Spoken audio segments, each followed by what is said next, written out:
Muy buenas noches, estimados telespectadores del país. Es muy grato para mí esta noche presentarles a uno de los candidatos que participa de esta contienda electoral que tiene su punto culminante este próximo 17 de agosto. Le doy la bienvenida al exministro de Gobierno, don Eduardo del Castillo del Carpio. Buenas noches, bienvenido. ¿Cómo está, querido los estudios Jorge? de Gigavisión. Felices nosotros de estar por fin aquí en Gigavisión. Como ministro no tuvimos el grato placer, pero ahora ya como candidatos en la recta final, en lo más importante ahora en Gigavisión.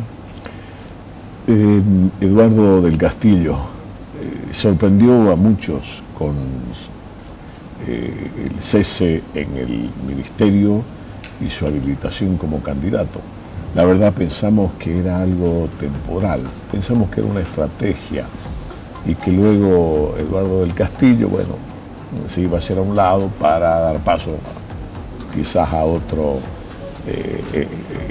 participante, pero no fue así, era en serio y estamos en la recta final. Cuando la arena en la playa se pone caliente, todos salen corriendo y los valientes solo se quedan. Y eso nos tocó hacer nosotros con el movimiento socialismo. Cuando las cosas se pusieron mal, no solamente ahora, sino también en el pasado, muchos salen escapando, muchos salen huyendo y alguien tiene que quedarse a dar la cara y ponerse al frente. Eso lo hicimos el 2019, solo 4 abogados nos quedamos a defender a las compañeras, compañeros que estaban siendo perseguidos durante el gobierno de Áñez, y ahora cuando la gente ya no creía en el movimiento socialismo dijeron, ¿quién se va a poner al frente? Las organizaciones sociales dijeron, necesitamos un perfil que busque poner orden en la economía, en la salud, en la economía, en la justicia y en todas las áreas, y el mejor perfil para nosotros es Eduardo del Castillo, así que nos invitaron y aceptamos este gran reto. ¿Y sabía lo que estaba aceptando? Evidentemente, primero quedarme sin sueldo, quedarme sin un ingreso, fue algo que pasó en pocos minutos, en pocas horas. Diría. Claro, un desempleo, un NN o un SN, como dicen, un SIGNIT, una persona que ya no facturaba en este país y que ya no generaba recursos. Entonces mi esposa se enteró por los medios de comunicación, entonces yo digo, estoy anunciando que iba a ser el candidato a la presidencia por el instrumento político más grande de la historia de nuestro país, y ahí aprovecho de mandarle un saludo a mi esposa, de decirle, bueno, ahora soy un desempleado, ya vamos a ver cómo nos las arreglamos después. Economía de guerra. Una economía de guerra, dice que el bulto se arregla en el camino. Eduardo del Castillo, ¿cuántos años tiene? Entré yo con 32 años a hacerme cargo de una de las carteras más importantes del país, 32 años, y ahora con 36 años estoy buscando la presidencia de Bolivia. Nada distraído, ¿no? No, para nada. Somos una persona bastante creativa, pero sobre todo somos una persona que le encanta trabajar. Si algo sé hacer es trabajar, trabajar y trabajar. Eduardo del Castillo, ya de cara a este proceso, se está midiendo con empresarios, con expresidentes, con gente que ha tenido mucha trayectoria. Mucha calle. Ya, gente que ha tenido mucho ejercicio ya en la tarea. Pero está ahí. ¿Qué espera al final de los resultados? Así sin apasionamientos, diríamos. ¿Qué espera el próximo 17 de agosto? Casi todos los ciclos en Bolivia duran 20 años. El penúltimo ciclo de los neoliberales duró 20 años y luego vino un ciclo que duró 20 años, que es la primera etapa del movimiento al socialismo, de 1985 al 2005 y desde el 2005 al 2025. Y obviamente la gente ya en las calles estaba pidiendo un cambio, estaba pidiendo una renovación. Yo no sé cuál es su plato favorito, Jorge. Si por ejemplo le gusta la milanesa, comer todos los días milanesa, uno dice, quiero otra cosa, por más que sea lo mejor la milanesa. En este caso, el movimiento socialismo ha sido el instrumento político que transformó la vida de millones de bolivianas y bolivianos. Pero quiere conocer algo distinto, quiere renovación. Y la renovación no significa, Jorge, volver al pasado, ni tampoco saltar al vacío con un programa de gobierno sin estructuras, sin pensar en las familias bolivianas y mucho menos con una candidatura endeble. Por tanto, en esa renovación no es un rostro nuevo, no es un apellido nuevo, es un equipo de trabajo nuevo con nuevas ideas. Y eso es precisamente esto que hemos llamado el MAS 2.0. Eduardo del Castillo, candidato del MAS y PSP, está consciente de la carga, el peso que tiene que cargar a la espalda el día de las elecciones? Es pesadísima ya sabe, la mochila. le estoy hablando de la mochila con diésel, con gasolina, o si usted quiere sin, pero yo le digo con, la mochila con dólares o sin dólares, la mochila de los precios que se han disparado por todos lados, precisamente por la falta de la divisa que se necesita para importaciones, la disparada de los bancos que le han puesto unas comisiones arriba de no sé cuánto, pero además el abuso de los bancos de quedarse con la plata de los ahorristas, los dólares, o sea, todo eso cabe en una mochila. Una mochila que gigante. La tiene que cargar alguien. Es una mochila del mochilero, una mochila bastante gigante. Nosotros, Jorge, con todo respeto le decimos, la tenemos clarísima. Todos esos problemas los cargamos en el bolsillo del estuche. Ahí cargamos los problemas, los errores, de cosas que pudimos haber hecho mejor o que pudieron haber hecho mejor. Pero en la parte gruesa cargamos haber sacado a este país de declararlo libre de analfabetismo. En 3-4 días Bolivia va a ser declarada libre de indocumentados. Hemos sacado a millones de personas en nuestro país de la pobreza y la extrema pobreza. Hemos construido viviendas sociales a lo largo y a lo ancho de nuestra patria.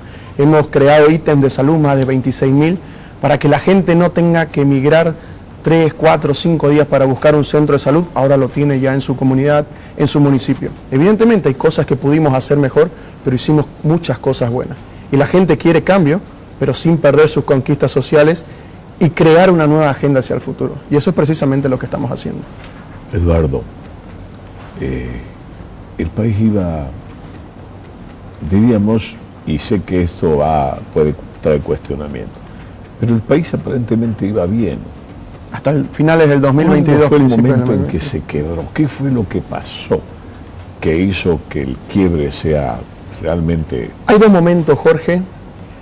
El primer problema económico que tenemos tiene nombre y apellido. Se llama Evo Morales y el segundo, coincidentemente, es la misma persona.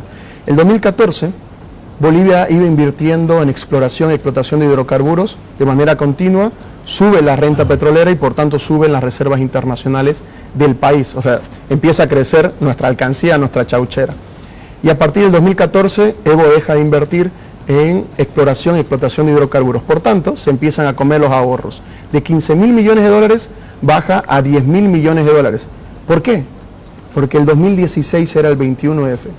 Evo Morales dejó de buscar el beneficio de las grandes mayorías para buscar un beneficio propio. Luego viene el 2019 y de 10.000 millones de dólares bajamos a 6.000 millones. Yanine lo baja a 4.000 millones y es lo que se administra en la última etapa del movimiento socialismo. Pero luego viene la época de la pandemia, viene la interrupción democrática y Bolivia, si ustedes revisan los datos en el internet, Bolivia era el país que estaba creciendo más rápidamente de la región. Y ahí hay una persona que no le gusta esto y dice, si a Lucho Arce le va bien en la economía, yo ya no tengo oportunidad de volver. Por tanto, genero bloqueos en la Asamblea Legislativa Plurinacional, no se aprueba ninguna política para que él no brille y genero bloqueos en las calles en nuestro país. En 2024 bloquearon 40 días las carreteras en nuestro país. Somos el único país de la región que no tiene 12 meses. Una vez al año tenemos más de 30 días que estamos bloqueados. Ahí empezó la debacle.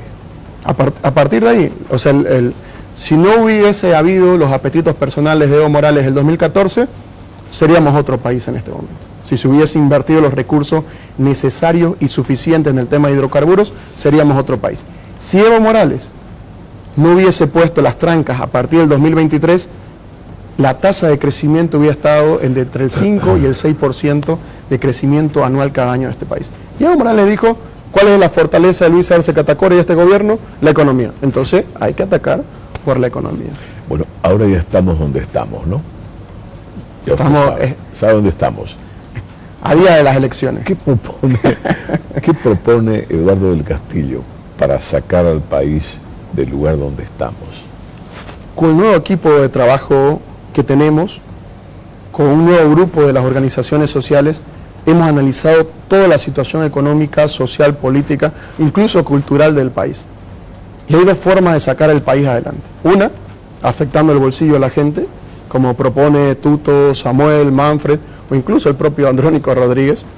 generando la libre exportación para que unos cuantos traigan los dólares en beneficio de ellos, en detrimento del pueblo boliviano, y la otra es empezar a producir más y mejor dentro del territorio nacional. Por eso el plan que nosotros hemos denominado Bolivia Primero, inicialmente se va a enfocar en 3 áreas específicas: el agro, la minería y los hidrocarburos. Necesitamos tener toda nuestra chauchera, invertirla en esos recursos específicamente. En noviembre comienza la época de siembra en Bolivia, justo cuando llega el nuevo gobierno. Y actualmente producimos 4.5 millones de hectáreas. Queremos empezar a producir 10 millones de hectáreas. Las familias campesinas, los más humildes, tienen su pedazo de tierra, pero no tienen los recursos económicos necesarios y suficientes para invertir. Y nosotros decíamos, ¿qué pasa si les prestamos estos recursos económicos, les damos un periodo de gracia entre 3 meses a 2 años para que puedan producir, y una vez salga la producción, recién van a ir a pagarle al banco? Vamos a fomentar producir más en Bolivia para satisfacer el mercado interno y el excedente recién empezar a exportarlo. Esas exportaciones, cuando se aumenten, vamos a traer más divisas al país, y más divisas en el país significa menos dolor de espalda para hacer filas en los combustibles. Creo que esa política se la implementó en algún momento antes, y claro, todo el mundo está dispuesto a recibir dinerito. El problema es a la hora de la devolución, y un programa con mucha expectativa puede terminar frustrándose al final cuando llega la hora del pago, porque eso tiene que ser un reciclaje, ¿no? Tiene que seguir avanzando para que sigan produciendo y cada vez haya mayor producción. Pero no solamente es el agro, también va ligado a la minería. De cada 100 dólares que ingresan a Bolivia, 41 dólares vienen emergentes de la minería en nuestro país. Nosotros hicimos una comparación de la minería con Perú, con Chile, y hemos visto que representan entre un 8 a un 9% en relación al PIB. La minería en Bolivia representa entre un 10 a un 12%. Pero cuando yo veo el tamaño de la economía de Chile, veo el tamaño de la economía del Perú, es 7 veces más grande que la nuestra. ¿Qué quiere decir eso? Perú y Chile están invirtiendo cada año 4.500 millones de dólares en la minería. Nosotros solo estamos invirtiendo 500 millones en la minería, algo que no se hacía en el pasado, evidentemente. Pero si invertimos más recursos económicos, rápidamente esos recursos pueden ser exportados y traer divisas necesarias para nuestro país. ¿Se afecta el bolsillo de la gente? No. Lo que están diciendo los otros es decir, elimino los bonos, elimino la subvención y que el costo los pague la gente pobre. Pero para motorizar la economía, para reactivar la economía del país, se necesita maquinaria, se necesitan insumos, combustibles. ¿De dónde va a salir las divisas? Porque eso no lo venden en bolivianos, ¿no? No, totalmente de acuerdo. Y es por eso que yo coincido con usted. Samuel Doria Medina, Tuto Quiroga y todos los otros candidatos, inextensos independientemente de la posición política e ideológica que tienen, dicen, vamos a eliminar la subvención, y al día siguiente llega el combustible.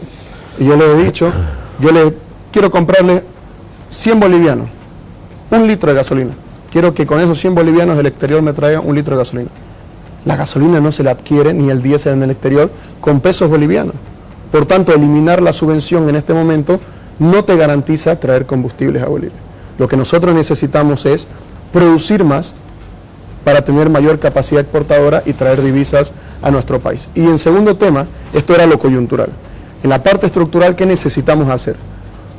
Convertir a Bolivia en el corazón de las inversiones. Después de Haití, Bolivia es el país que menos inversiones del exterior recibe. ¿Qué está pasando? Hay leyes que no están permitiendo generar más inversión en nuestro país. Y ahí tenemos nosotros un plan que se llama el 7x5, cambiar al menos 7 leyes en 5 cosas principalmente. Y hay leyes que nunca se cambiaron con el movimiento socialismo y que casualmente son las más criticadas por la ciudadanía, el Código Tributario. ¿Quién no se queja en este país del sistema tributario en Bolivia? Uno lo escucha a Rodrigo Paz, lo escucha a Tuto Quiroga, lo escucha a Samuel, y dicen, voy a bajar el IVA del 13 al 10%. Pero cuando ellos eran ministros, y el padre del otro caballero era el presidente de este país, ellos subieron el IVA del 10 al 13%. Quieren que nosotros ahora arreglemos el problema en que metieron a las bolivianas y bolivianos. Por tanto, sabemos a dónde quieren conducir al país y qué es lo que se tiene que hacer en Bolivia en este momento. Hay que cambiar el código tributario, hay que cambiar la ley de inversiones, hay que cambiar la ley de aduanas, hay que tener una nueva ley de tierras, una ley de litio, etcétera, etcétera. Es mucho lo que hay que cambiar. Es que alguien tiene que hacerlo. ¿Y cómo?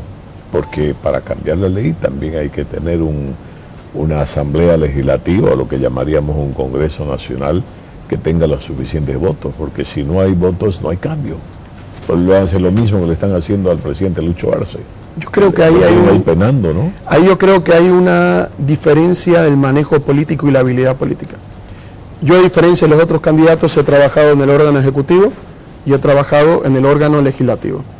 Y en algún momento de mi vida profesional me decían: Eduardo, queremos que se apruebe este proyecto de ley, desde la cartera más alta del país hasta rango mediano. Y yo iba con mi proyecto de ley como abogado, funcionario de la Asamblea, diputado por diputado, senador por senador. Haciendo gestión. Haciendo la socialización. Mire, tenemos este proyecto de ley, estos son los beneficios, estas son las contradicciones, esto es lo bueno, esto es lo malo. Y algunos me decían: eso queríamos, que nos expliquen, que no nos pongan un nombre y un apellido que no nos pertenece o que no es el mismo de nuestro certificado de nacimiento. No queremos que nos estén catalogando de qué. Queremos que nos socialicen los proyectos. Entonces yo iba y algunos me decían: perfecto, lo voy a aprobar. Otros me decían: ¿y si le cambian esta palabra? Y yo, claro, ¿qué palabra quiere? Esta. No, mejor esta no, pongamos esta, listo. ¿Estoy de acuerdo? Sí, voy a aprobar. Y todos los proyectos de ley que me pasaban a mí para que yo los analice, los revise, se aprobaban por unanimidad. Y no me va a decir que en la anterior legislatura no habían opositores. Habían opositores mucho más formados, muchas personas que ya tenían una trayectoria mucho más amplia, hablando políticamente, que eran opositores acérrimos al gobierno de Evo Morales. Pero yo conseguía que esos proyectos de ley se aprueben. ¿Cuál era su cargo en el Senado? Tuve todos los cargos. ¿Sí? Tuve todos los cargos, fui asesor. ¿Oficial mayor? Llegué a ser oficial mayor de la Cámara de Senadores, trabajé en distintos proyectos de ley en la Asamblea Legislativa, era asesor, profesional, secretario técnico, o sea, ocupé como unos 15 cargos en distintas comisiones. O sea que y donde no me llamaban, también estaba ahí, como ahora. Eduardo del Castillo tiene la responsabilidad de llevar adelante, o como dijo al principio, de poner la cara por lo que hizo, dejó de hacer y lo que cree que debe hacer ahora el MAS y PSP. Pero indudablemente no es el mismo MAS y PSP que aquel que reunía todas las fuerzas ahora visibles. Eva Copa, que por ejemplo fue presidente del Senado en un momento crucial, Andrónico Rodríguez, digamos, el mismo ala evista. Entonces la fuerza de ese MAS y PSP como instrumento político no es el mismo. El país tampoco es el mismo. El país tampoco es el mismo. ¿Usted cree que todavía puede darse un punto de convergencia entre las fuerzas políticas dispersas de izquierda en este momento, teniendo en cuenta que creo que los plazos por ahí juegan y sonríen hasta el próximo 13 de agosto, unos días antes de las elecciones? ¿Usted cree que hay alguna posibilidad? Y le digo eso permítame el video ese que me lo preparó usted con tanto cariño. Ordene por favor el video. ¿En qué tiempo? Porque pareciera que hay cierta afinidad, digamos, en algunos, entre las corrientes dispersas de la izquierda, pero obviamente están dispersas, entonces uno no sabe qué va a resultar al final. Yo le voy a dar algunos datos, Jorge, perdón que le interrumpa. Síganme. El MAS nunca ha ganado solo con el MAS. El MAS ha tenido que enamorar a otros sectores. El MAS tiene más de 1.078.000 militantes inscritos y registrados, que se fueron 3.000 nada más cuando Evo Morales pidió que todos se desinscriban. Tenemos 1 millón de militantes inscritos. Y Luis Arce Catacora ganó la última elección con 3.4 millones de votos. O sea, no solamente ganó con el MAS, ganó con otros sectores de la sociedad que dijeron: el MAS, con todo lo bueno y con todo lo malo, ha sido lo mejor que le ha pasado a este país. Ha tenido y han hecho cosas muy buenas, y otras las pudieron hacer mejor. Y es precisamente en este momento que nos encontramos que hay que admitir que han fallado personas, hay personas que se han equivocado dentro del instrumento político MAS y PSP. Y es precisamente porque el MAS está pidiendo rostros nuevos y nuevas formas de hacer política en nuestro país. Nosotros necesitamos enamorar a la mayoría del electorado, y entre los 18 años de edad y los 44 años de edad se encuentra el 73% del padrón electoral. ¿Qué quiere decir eso? Gente nueva que quiere ideas nuevas. Por eso nosotros hemos deconstruido el MAS y lo hemos vuelto a construir, protegiendo nuestras conquistas sociales y elaborando un plan de gobierno sin que afecte a las grandes mayorías. Hay que enamorar, dice Eduardo del Castillo, hay que enamorar a los diferentes sectores, ¿no? Con menor tiempo. Y enamorar no siempre es fácil, ¿no? No va para nada. No siempre es fácil. Pero, a ver, para misturar un poco nuestra conversa, vamos con el video, producción, por favor. A ver, en pantalla completa. Deme audio. Vamos a preguntarle a Andrónico Rodríguez, porque primera vez lo vemos en el debate. Andrónico Rodríguez, durante nuestra gestión en la lucha contra la violencia encontramos un país con 113 feminicidios, bajamos a 108, 95 y luego a 81 feminicidios. Hicimos bastante trabajo. Yo quisiera saber, Andrónico Rodríguez, ¿cuál es tu plan para combatir la violencia hacia las mujeres en nuestro país? Eduardo, con lo guapo e inteligente que eres, creo que estás muy extraviado. Eduardo, con lo guapo e inteligente que eres, creo que estás muy extraviado. Eduardo, con lo guapo e inteligente que eres, creo que estás muy extraviado. Políticamente hablando, no es el lugar donde te encuentras. Yo no sé qué hace por ahí. Los adversarios políticos son estos. El pasado, que quiere volver a la presidencia. Cuando usted y yo fuéramos niños, nos han llevado a la pobreza, al desempleo y al hambre. O bueno, de repente estoy equivocado, tal vez son amigos, tal vez son de la misma línea política. Vamos adelante para la réplica. Andrónico Rodríguez fue precisamente quien salió con la derecha diciendo que existían presos políticos en nuestro país, desconociendo a los muertos, desencata y sacaba. Y precisamente no puede responder sobre los hechos de violencia en contra de las mujeres en nuestro país, porque ha manifestado públicamente que la ley 348, la ley que protege a las mujeres de violencia en Bolivia, es una ley antihombres. Bueno, volver a enamorar a los electores, ¿no? Y parece que tiene algunos argumentos a su favor, porque dice Andrónico que usted es no solo guapo, sino también inteligente. A mí me agrada que Andrónico Rodríguez hubiese ido al último debate, porque estaba peleando yo en el ring solo contra 7 contrincantes, y felizmente Andrónico Rodríguez, que es mayor que yo, se suma al debate, sí, por unos meses mayor que yo. Entonces se suma al debate y ahí yo estaba cansado de pelear solo, entonces nos agrada que hubiese aceptado la invitación de asistir al último debate. Hay coincidencias. Hay muchas coincidencias, pero también hay algunas diferencias. Por ejemplo, él y su candidata a la vicepresidencia manifestaba en un evento donde ella decía, ¿dónde firmo? ¿Dónde pongo mi huellita? Ella decía que estaba de acuerdo con las libres exportaciones de nuestro país. Jorge, Bolivia produce arroz, produce aceite, produce carne de pollo y carne de res. Y es precisamente lo que escasea en el plato de las familias bolivianas. ¿Por qué? Porque lo están sacando todo al exterior. No se están quedando esos productos en beneficio de las clases más humildes, que no les están pidiendo que les regalen, les están pidiendo saquen al mercado para poder adquirir estos alimentos. Por tanto, yo no estoy de acuerdo con esa política de Andrónico Rodríguez y Mariana Prado de la libre exportación y algunas otras más. Nosotros hemos dicho, ¿quieren unidad? Hagamos una unidad en torno a un plan y un programa de gobierno, y en este caso consideramos que el mejor plan y programa de gobierno que existe en nuestro país es el llamado Bolivia Primero. Una pregunta que por ahí la gente nos pide que dice, ¿qué pensó? Dice, ¿qué estaba pensando cuando lo escuchó Andrónico que le dijo guapo, inteligente? ¿Cuál fue su primera reacción? ¿Cuál fue su primera impresión? ¿Cómo lo recibió? Pues estaba en un debate. No, inesperada, obviamente, inesperada, y me río. Yo nunca esperé que Andrónico Rodríguez reconozca que somos inteligentes, que tenemos el coeficiente suficiente como para comandar un país, pero sobre todo la decisión y las ganas para hacerlo.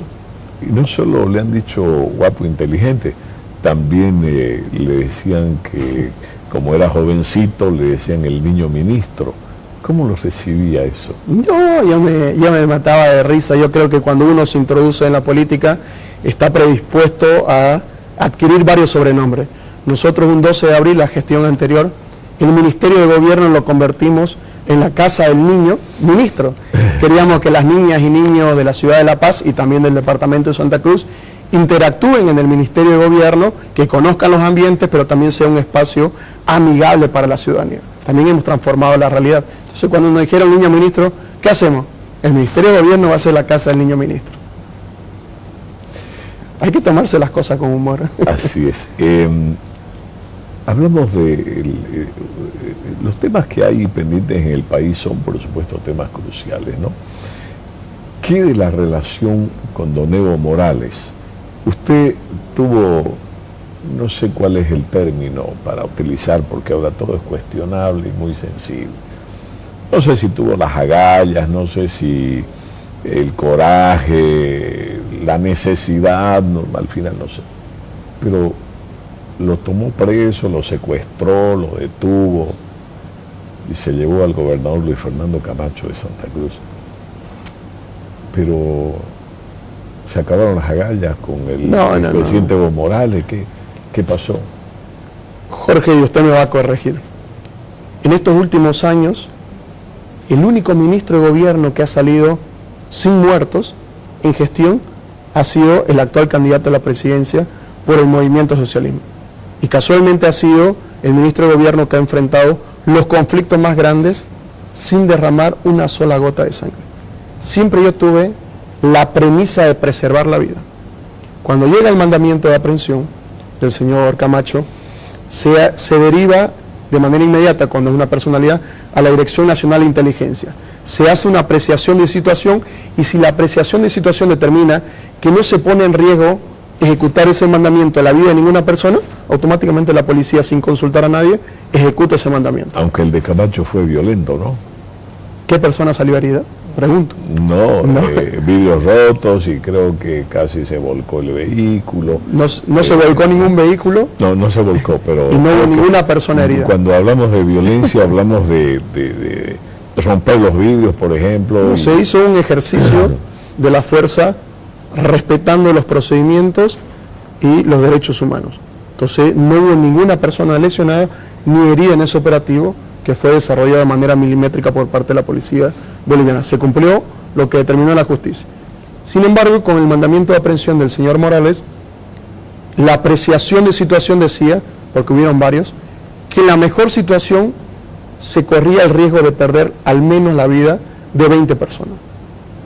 Y yo no entré a cumplir un cargo para quitarle la vida a nadie. Se tenían que esperar las situaciones materiales correspondientes para ejecutar ese mandamiento sin poner en riesgo la vida de nadie. Supongamos, Jorge, que hubiésemos ingresado a la región del trópico de Cochabamba, exfiltrábamos a Evo Morales, hubiese habido un enfrentamiento entre aquellas personas que estaban obligadas a proteger a Evo Morales con fuerzas policiales y se perdían la vida de 20 bolivianos. El señor Morales en el departamento de Tarija y una jueza corrupta en Santa Cruz anulaba todo el proceso.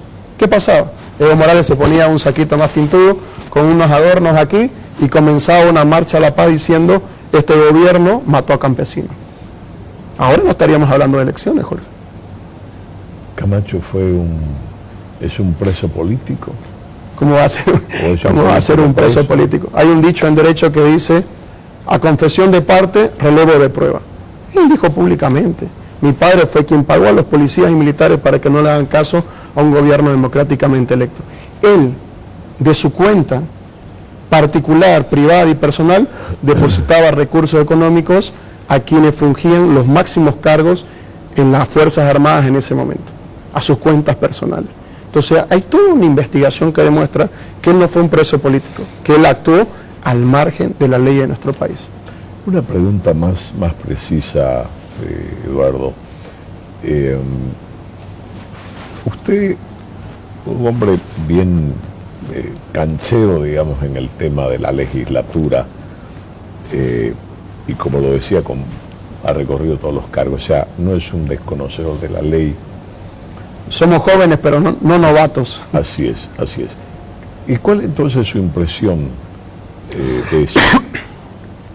¿Cómo asume usted el tema de los resultados del 21F, del referéndum que le dijo no al expresidente Evo Morales? ¿Cómo lo asume usted? ¿Cómo lo interpreta? Yo lo dije públicamente, Jorge, ya como ministro de gobierno, en los primeros días, ante los problemas que Evo Morales empezó a molestar al gobierno de Luis Arce Catacora. Cuando me preguntaron los primeros días en el ejercicio del cargo, me dijeron: ministro, ¿usted qué opina del 21F? Primero, creo que fue un error político buscar una reelección en contra de lo que establece la Constitución Política del Estado. Ahí luego llamó al presidente y le dijo: ¿qué está diciendo tu ministro? Pero es algo que yo pienso y es algo que yo siento. No se puede vulnerar el derecho de las grandes mayorías. Una representación política, una forma de ejercer la democracia de manera directa en nuestro país. Lo establece la Constitución Política del Estado y al margen de ello definieron otras cosas.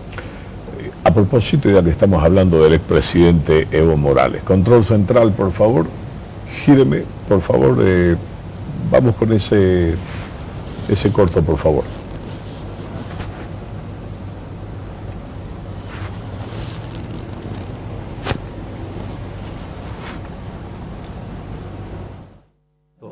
Candidato Terrucho, que está envuelto en tantos actos de corrupción y narcotráfico, Eduardo del Castillo. Dice: el primer enemigo principal es Evo Morales. Para mí, en la vida no hay enemigos, son adversarios políticos, rivales políticos. Ahora me doy cuenta por qué el día 27 de octubre decidieron meter la pelota, porque al enemigo se mata, pues. Claro.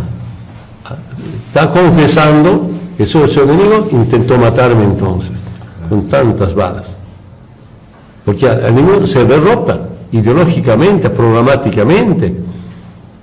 Son rivales, pero no solamente de dos personas. Uno enfrenta a un movimiento, a un partido. Si está el pueblo, si es imperio, imperio. Aquí, en todo el mundo, para mí, hay dos líneas. Derecha llamada izquierda. Es el pueblo y imperio. Eso es. Entonces, ¿quién gana? Democráticamente, ¿el pueblo gana o el imperio, imperio? Esa es la lucha. Cuando el enemigo de Evo Morales... El principal enemigo, ¿no? El principal enemigo. Enemigo, ¿no? Evo Morales. Entonces, el tal es como matar a Evo Morales, sin darse cuenta que está usando ese instrumento político robado, mira, por Tribunal Constitucional Plurinacional, ilegalmente. Lo que me llama la atención es que ya don Evo Morales hablaba del ministro de Gobierno y le acusaba así, ¿no?, sin tapujo, corrupción y narcotráfico. ¿A qué atribuye? Evo Morales tiene una estrategia que la hemos podido analizar y demostrar en todo el tiempo que fungimos como ministro de gobierno. Es lo que él dice que le van a hacer, es lo que él hace de manera reversa.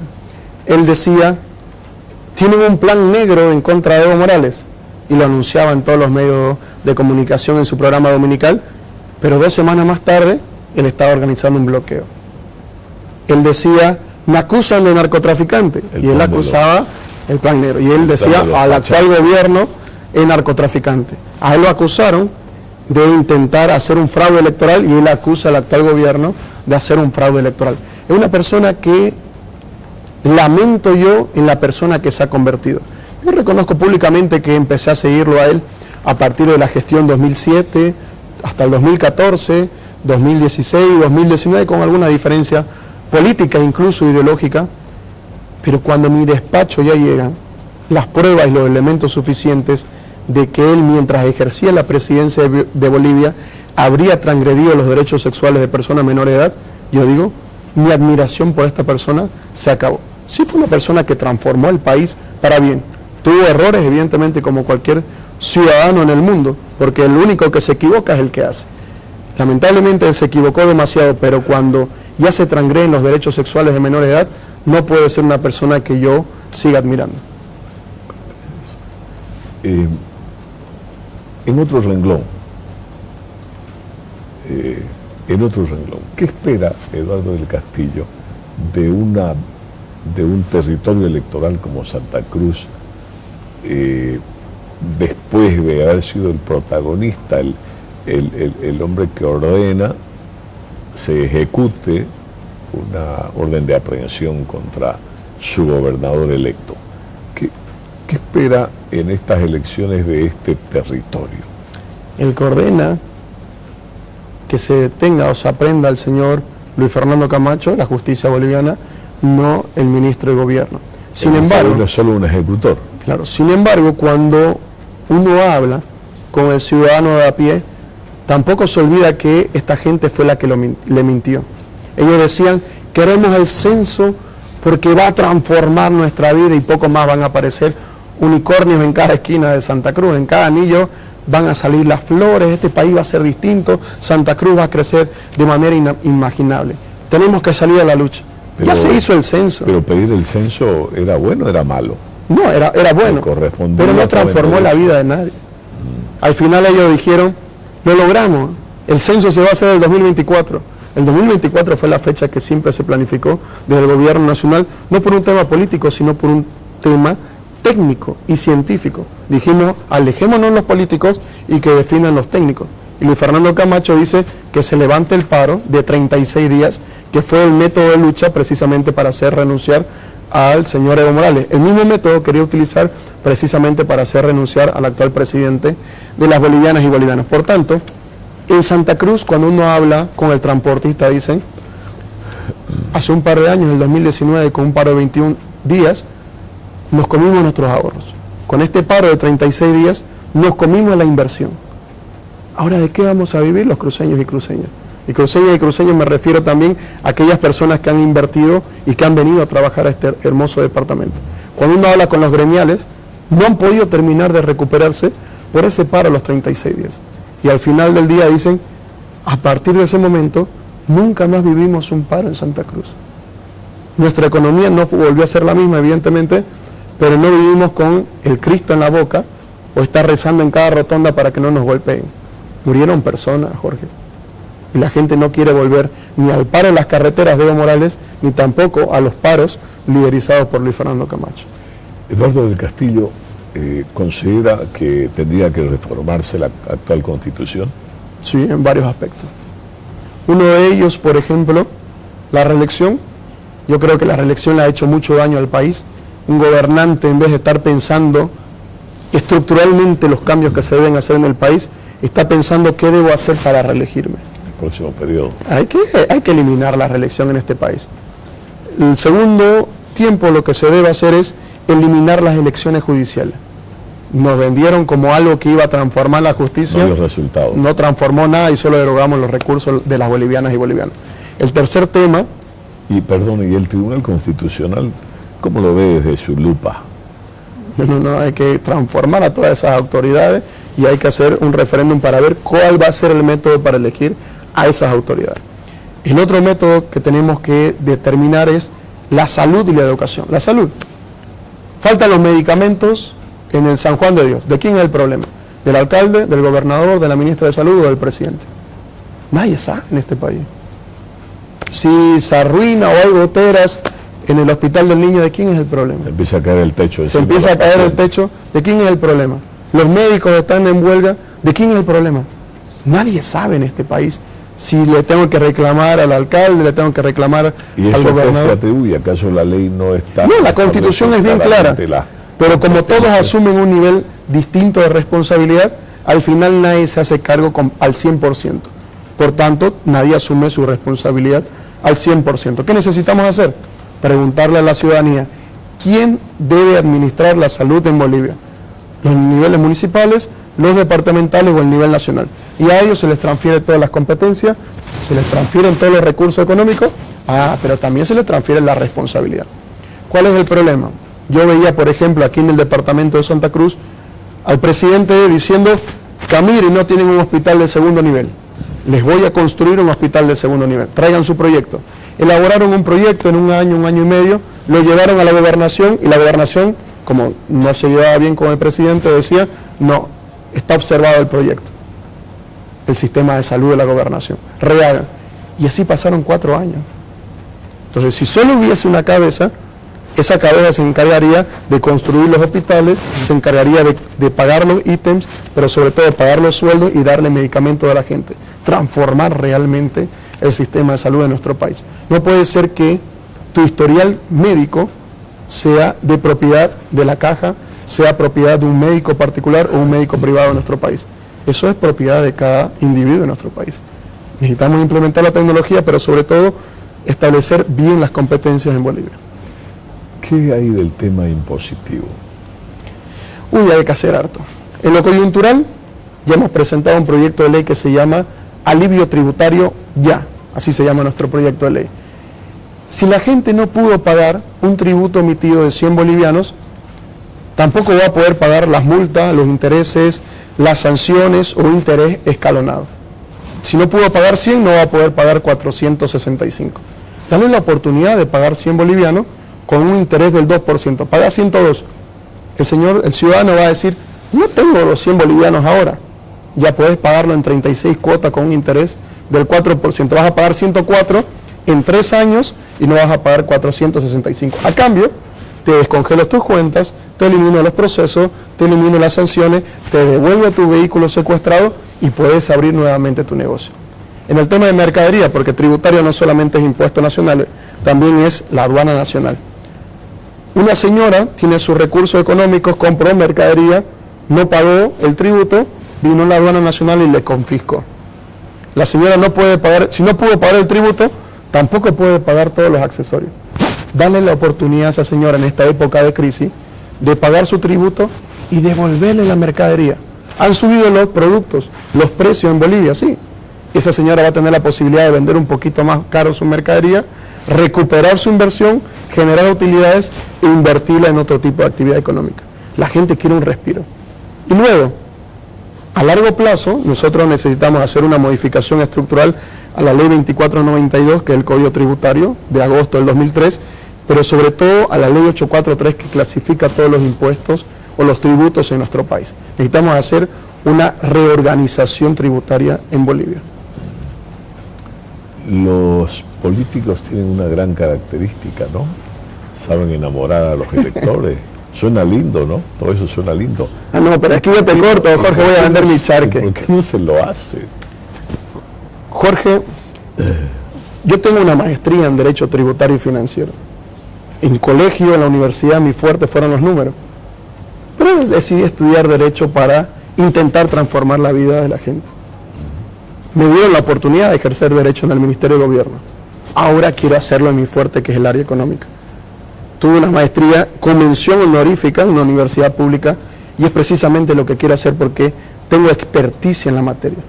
No me la dieron la oportunidad. Ahora yo precisamente le estoy pidiendo esa oportunidad al pueblo boliviano que vote por este más 2.0 con una renovación para poder transformar la vida de las bolivianas y bolivianos. ¿Cuál es su opinión de las encuestas? Porque según las encuestas, Eduardo del Castillo no tiene precisamente los lugares de privilegio. ¿Cuál es su visión de las encuestas? Dime quién las paga y te diré quién gana. Nosotros ahora no tenemos recursos económicos ni siquiera para pautear en los medios de comunicación. No tenemos la billetera de los famosos empresarios que se hicieron ricos con el sacrificio del pueblo boliviano. Ellos en el pasado se ufanaban que iban a vender una empresa pública cada semana. Y casualmente ellos eran quienes se las adjudicaban. Las ponían todas a la venta, renunciaban como ministros y luego se hacían los empresarios y se las adjudicaban a precio de gallina muerta. ¿Y qué pasaba después? Ni siquiera esa transferencia pagaban impuestos y se la hacían condonar con la justicia. ¿De dónde sacaban la plata?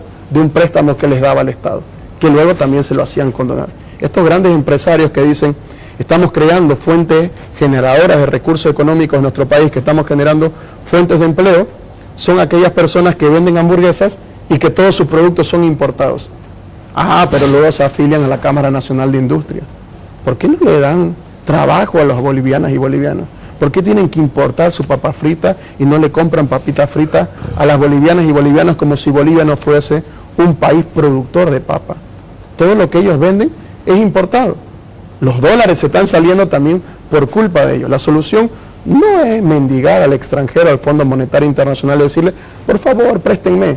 No dicen qué van a hacer con ese préstamo, quieren endeudarnos. Nosotros estamos diciendo, los pocos recursos económicos que tenemos, lo vamos a invertir en el agro, en la minería y en los hidrocarburos, de manera coyuntural y también de manera estructural. Candidato, tengo que hacerle una pregunta que seguramente no le va a gustar, y usted si quiere la contesta y si no, no, pero tengo que hacerlo. Candidato Eduardo del Castillo, el ministro de Gobierno, ¿no cree usted que va a pesar sobre su espalda, como parte de la mochila de la que hablamos, temas sucedidos durante su ejercicio, como el caso del señor Marcet, ese operativo fallido, o el caso del policía ese, ¿cómo se llama? Aldunate, creo que es Luis Carlos Aldunate, acribillado a tiros en la mañana, saliendo de su casa, casos no esclarecidos, ¿no? Esas cosas, ¿cómo crees que le pueden afectar en alguna medida? Ambos casos han sido esclarecidos. Quien investiga y quien dirige la investigación en este país no es el Ministerio de Gobierno, sino que la ley 1970 en su artículo 70 dice la investigación está bajo la dirección funcional del Ministerio Público. Quien investiga en este país pero los mecanismos es el Ministerio Público. El Ministerio de Gobierno. No, quien dirige la investigación es el Ministerio Público. Pero ambos casos sí están siendo investigados. Bolivia, por ejemplo, en la gestión 2024 fue catalogado el país más seguro de Sudamérica, el país más seguro de toda la región, solo después de El Salvador. ¿Qué quiere decir eso? El trabajo que hemos desarrollado ha sido visto por muy buenos ojos en la región y en el mundo. Segundo, Bolivia, hace un par de meses, asumió la copresidencia del mecanismo de alto nivel en la lucha contra el narcotráfico entre la Unión Europea y la CELAC. Nunca antes Bolivia había asumido esa copresidencia que nos tocó con Bélgica.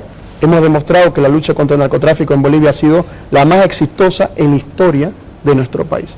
Evidentemente hubieron dos casos, en este caso el caso de Marcet, que sucedió de la siguiente manera. Yo me voy a la República de la Argentina, tengo una reunión de ministros del Interior y se me acerca en el coffee break, en el descanso, se me acerca el ministro del Uruguay de ese entonces y me dice, Carlos, quiero hablar con vos. En el extranjero me dicen Carlos porque es mi primer nombre. Y me dice, hay un uruguayo que está siendo buscado por el Paraguay que supuestamente está en Bolivia. Ay, pero que venga el ministro de Paraguay, le digo. Viene el ministro de Paraguay y se cola la reunión el ministro de la Argentina y nos ponemos a reunir y ahí me dan el nombre de Sebastián Enrique Marcet Cabrera. Llego a Bolivia, convoco a la Dirección Nacional de Inteligencia, convoco al Viceministerio de Régimen Interior, convoco a la Fuerza Especial de Lucha contra el Narcotráfico. Investiguen todo de este nombre. Y luego viene una de las direcciones y me dice, esta persona fue aprehendida en Dubái, no hay rastro en Bolivia, está detenido ahora en Dubái. Luego viene otro y me dice que estuvo hace un par de años en Bolivia, pero nunca más regresó. Y luego alguien de otra de las direcciones dice, hay un posible uruguayo con similares características que está en Santa Cruz. Entonces yo le digo, continúen con la investigación. Continúan con la investigación y Sebastián Marcet tenía una quinta en Porongo.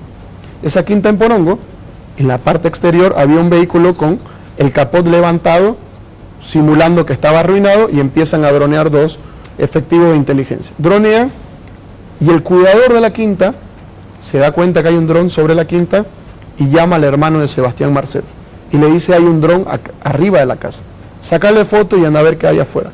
Sale afuera, lo ve el vehículo, le toma una foto y le dice, señores, ¿están bien? ¿Qué necesitan? No, es que necesitamos agua para el vehículo. Sale el señor con una botella de agua, luego de haber sacado una fotografía, regresa al exterior y el vehículo ya se había ido. ¿Qué quiere decir eso? Los narcotraficantes estaban semanas antes siguiendo a los policías, antes que los policías, al uruguayo. Pasan 2 semanas de ese momento y había un partido de fútbol en la zona de La Chonta, en la zona norte de Santa Cruz, donde presumiblemente iba a estar este uruguayo con similares características. Se paran en la avenida Banzer, otro grupo de inteligencia con este vehículo, y empiezan a dronear hacia la cancha de fútbol. Ahí llegan 2 vagonetas y secuestran a los policías. Cuando secuestran a los policías, uno de ellos logra escaparse y se los llevan sin rumbo, sin desconocido. Y ahí automáticamente se hace un operativo, Operación Z, para buscar a nuestros policías. Salgo a los medios de comunicación y digo Hay un prófugo de la justicia boliviana que estaba siendo buscado por los países de la región y ahora es buscado por nuestro país. Hay 2 policías en este momento que están siendo secuestrados. Nosotros dimos la alerta a nivel nacional que probablemente Sebastián Marcet estaría en nuestro país. Lamentablemente los equipos fallaron. Antes que los policías estén siguiendo a los narcotraficantes sabían quiénes ya los estaban siguiendo. Eso fue lo que pasó. Sin embargo, a partir de ahí continuaron las investigaciones. Fuimos el país que realmente afectó económicamente al patrimonio de este narcotraficante. Conseguimos bastantes elementos de convicción que los pasamos a países de la región, pero países más allá del Atlántico, que lograron la captura en países europeos, en países asiáticos de esta organización criminal. O sea, usted tiene la conciencia tranquila que hizo más que tranquila. Claro, hicimos todo lo que teníamos que hacer. Yo no soy el que enmanilla, yo soy el que pasa la orden, yo soy la persona que dice que se investigue y lamentablemente ya en el trabajo investigativo a este cuidador, luego cuando le secuestran el teléfono, vimos por qué ellos tenían información. Nosotros teníamos miedo que haya una fuga de información dentro de la policía boliviana, que aún sigue en proceso de investigación. Sin embargo, también sabíamos, luego en el proceso de investigación, que los narcotraficantes sabían quiénes los estaban siguiendo. ¿Usted confía en la policía boliviana? En la mayoría de los hombres y mujeres que visten el uniforme verde olivo, sí. Hay un grupo reducido que no. Hay un grupo que están maleados, por eso hemos presentado un proyecto de ley de él, un nuevo sistema disciplinario, para sacar a todos los malos. Nunca lo quiso tratar la Asamblea Legislativa Plurinacional. El actual procedimiento que rige la sanción de los policías fue elaborado en 2 semanas. Lo único que hace es perjudicar al buen policía, porque si yo estoy tercero y cuarto en grado de antigüedad, para subir al primer y segundo lugar, denuncio al primero y al segundo, para que lo bajen de categoría, para que no acumule más puntos, y yo aparezco como primero. El actual sistema solo perjudica a los buenos y evita sancionar a los malos. Pese a ello, hemos sido la gestión, y no me enorgullezco de esto, que más bajas de policías ha conseguido. Hemos sacado la mayor cantidad de malos policías y sabemos que no ha sido suficiente, que hay algunas manzanas podridas ahí que hay que terminar de sacarlas. La propia policía boliviana es quien quiere sacar a esos malos elementos. ¿Cuál va a ser el futuro, por supuesto, si no logra ser investido presidente por el voto popular, que siempre es una posibilidad, ¿no? Sí. ¿Qué va a ser lo primero mejor? ¿Qué es lo primero que va a hacer Eduardo del Castillo si es elegido presidente, digamos? O sea, el día 1. El día 1. ¿Qué va a hacer? El día 1 tenemos que firmar varios decretos supremos y presentar a la Asamblea Legislativa varios proyectos de ley. El primer decreto supremo es la optimización del Estado. Actualmente tenemos 17 ministerios, 56 viceministerios. Y hay dualidad de funciones en varias instituciones del Estado. Vamos a bajar de 17 a 12 y vamos a crear uno nuevo que se llama el Ministerio de Comercio Exterior, encargado de traer las divisas a Bolivia. De 56 viceministerios vamos a bajar a 31 viceministerios, eliminando la duplicidad de funciones. Y me va a decir de nuevo, ¿por qué no lo hicieron antes? En el Ministerio de Gobierno, el primer mes de gestión, fusioné la UELIN y el CONALTIT y creé la DIPRECON. 21 millones de bolivianos ahorrados cada año, solo haciendo la fusión, sin despedir a nadie. Luego fusioné la Dirección General de Migración con la Dirección General de Recaudaciones. Él emitía el pasaporte y ellos cobraban. La fusioné, un ahorro anual de 3 millones de bolivianos. Si yo hago el primer día esta fusión de ministerios y viceministerios, puedo generar anualmente cerca de 240 millones de bolivianos. Esos 240 millones de bolivianos, multiplicados por 4 años, son más de 800 millones de bolivianos que los voy a invertir en las familias bolivianas en estos créditos vida. ¿Querés producir café? Sí. ¿Tengo una hectárea de tierra? Sí. Toma 24.000 bolivianos. No, quiero tecnificar, quiero producir más, te doy 48.000 bolivianos, con un periodo de gracia de 2 años, que no te va a corretear el banco, y con tasas de interés muy bajas. Esa familia va a transformar su vida para siempre. Ya no necesitamos un Estado regalón, necesitamos un Estado que transforme la vida de las bolivianas y bolivianos. ¿Quiénes serían sus ministros? Tenemos bastantes nombres, ¿sí? Pero serán rostros nuevos. Demos vuelta a la página. ¿Qué pasa si Eduardo del Castillo no es elegido presidente? ¿A qué se va a dedicar? ¿Qué va a hacer Eduardo del Castillo? Política, siempre voy a hacer, es algo que nunca hice caso en casa. Vengo haciendo política desde los 12 años, desde el colegio, en la universidad. En la vida de hombre, joven, adulto ahora. Siempre hice política y voy a seguir haciendo política, pero en el periodo corto tengo que terminar de hacer mi tesis del doctorado, que está suspendida a un 73%. Doctorado en Derecho Constitucional y Administrativo, que estaba falta la versión final básicamente y las conclusiones, que la tenía casi lista. Luego, algo que me apasiona y me encanta es ser docente. He sido docente de universidades públicas, privadas, pero política voy a seguir haciendo. Y que se roben nuestros recursos naturales no va a pasar con nosotros. Deja el ejercicio del poder, deja huellas, deja también heridas, No. o solo huellas. Yo creo que me siento orgulloso de haber construido un equipo de trabajo. Si algo caracteriza a Eduardo del Castillo es encontrar a mentes brillantes que puedan desarrollar muy bien su trabajo. Sus colegas se hacían la burla que para sacar una cédula de identidad tenían que llevar un colchón una noche anterior para hacer la fila. Ahora sacar una cédula de identidad la pueden imprimir en un cajero automático. Bueno, ese tema ya es un tema mío, ¿no? Porque estaba comentando el otro día, decía yo, no es justo hablar solo de las cosas negativas que se ven o con las que uno se enfrenta. Y me llamó mucho la atención porque evidentemente estábamos acostumbrados a ver las colas. Si uno no iba y se pegaba 3 horas ahí. Sacar un día de vacación era. Tenía que pagarle a alguien para que vaya. De hecho, habían los que negociaban con los espacios. Pero desde hace unos meses la gente va y saca en 5 minutos, o sea, por exagerar, digamos. Es que cambiamos la lógica de hacer Estado. Y yo, fíjese, ironizaba un poco y decía, no quisiera pensar que después de cuando asuma el próximo gobierno, vuelvan a la fila. Tengamos que volver a ver las filas porque sería realmente triste, ¿no? No, es que ese es un lindo ejemplo de la buena administración. No solamente el documento de identidad, también el documento de conducir, la licencia de conducir, servían, que eran pretextos para que extorsionar, digamos, al ciudadano, ¿no?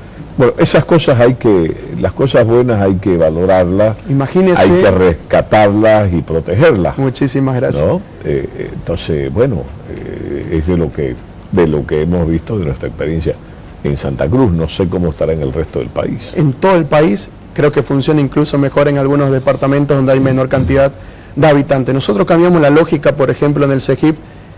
En vez de que la gente vaya al CEGIP, llegamos al CEGIP donde estaba la gente. El 6 de agosto ha concluido un trabajo que soñé desde el primer día en funciones. Que no hay un ciudadano en esta patria que no tenga su carnet de identidad. Porque a veces uno contrataba, iba a un servicio de carpintería, un servicio eléctrico, y nunca habían tenido su documento de identidad. Y yo decía, ¿cómo podemos vivir en un país que las bolivianas y bolivianos no tengamos derecho? En los servicios de antecedentes policiales, por ejemplo, la gente tenía que ir a coimear a alguien para sacar sus antecedentes policiales. Hoy te llega al WhatsApp tus antecedentes policiales. 4.3 millones de personas no hicieron filas y recibieron sus antecedentes policiales en la cédula de identidad. Pero no solo eso, generamos 145 millones de bolivianos de ganancias para la policía boliviana para mejorar la jubilación de los policías. ¿Qué quiere decir eso?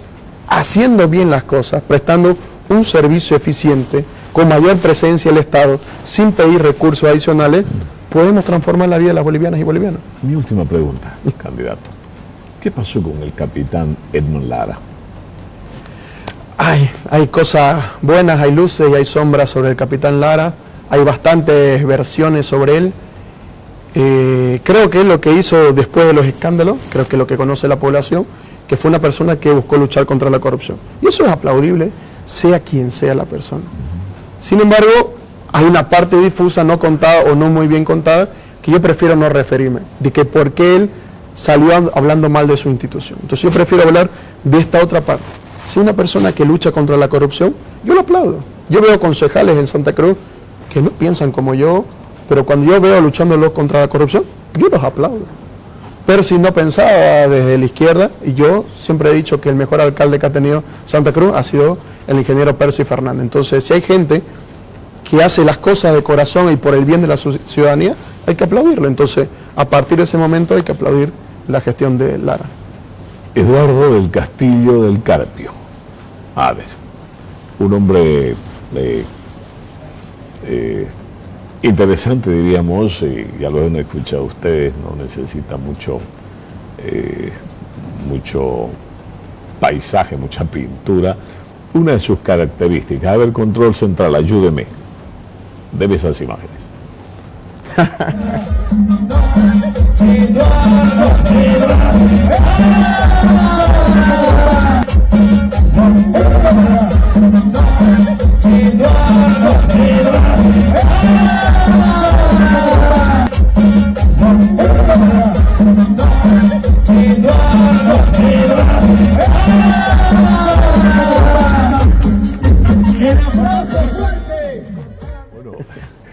Tiene sus las habilidades ocultas. Y sus habilidades, ¿no? Ahí pensé que iba a aparecer Mario Cronenberg después de segundita, o Pedro García. No, para nada, no bailamos igual. Hay un grupo de música ahí atrás, ese evento es en Guanay, una zona de cooperativistas mineros, y el grupo de música había tenido una canción que dice, y la vueltita, y la vueltita, y la vueltita había sido dar un trampolín hacia adelante. Entonces, ¿Le gusta el reggaetón? No, yo así la enamoré a mi esposa. Dijo el otro día que solo se bajaba cuando bailaba reggaetón. Así la enamoré a mi esposa. Era una mujer que yo conocía de la función pública.